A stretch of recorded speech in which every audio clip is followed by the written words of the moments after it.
Hello everyone, ako po ulit to si Mase. So ang gagawin po natin today ay magtatanim tayo ng peanut. So ito po ang ating peanut. 16 pieces lang po yan kasi ayoko pong magtanim ng napakarami kasi wala po akong paglalagyang space. Kasi super liit lang po ng aking garden. It's a micro garden. So, ito po ang ating seedling tray. 8 holes lang po yan. So, lagyan po muna natin ng soil. Potting soil po ang gamit ko. So, lagyan po muna natin ng ating seedling tray.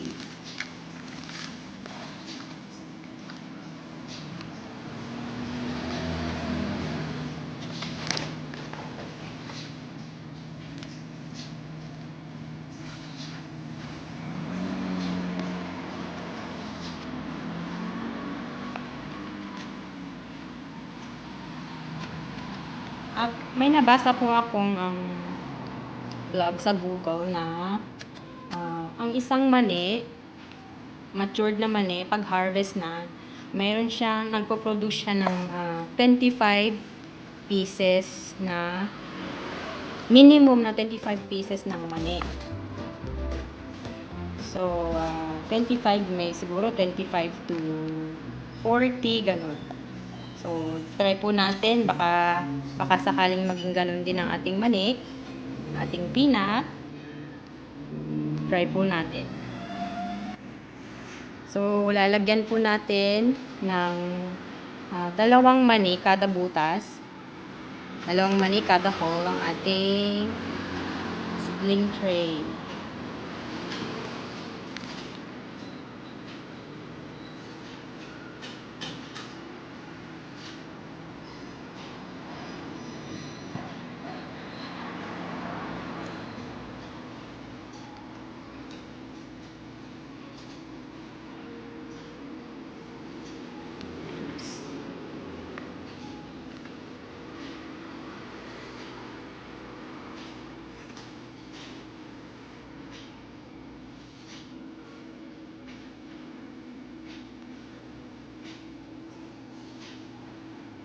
Ayan po. Nailagay na natin ang ating peanut. Lagay natin ng konting soil sa ibabaw.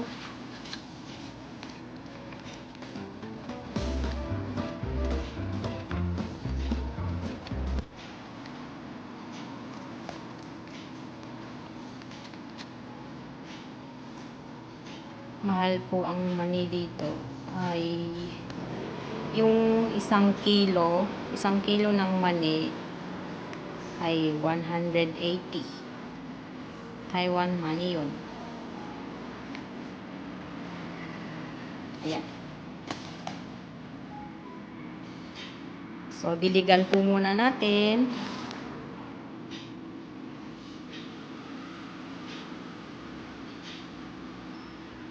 Ito pong potting soil na gamit ko ay mix siya ng coco peat, perlite, saka CRH. Kaya napakabilis po niyang mag-sink ng tubig. Well draining siya.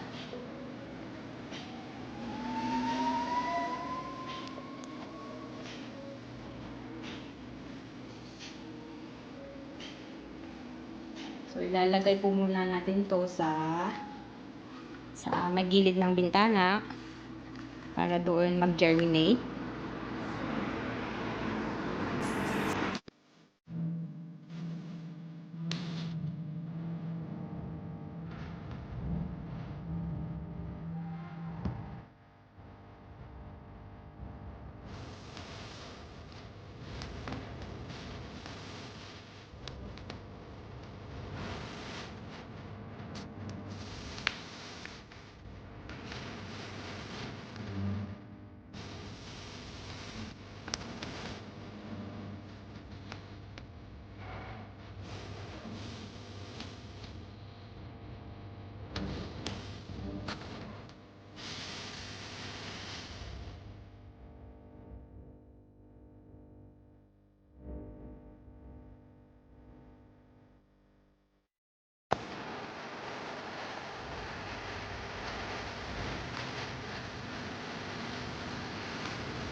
So, ayan na po guys ang ating peanut na mula seed sowing hanggang transplanting.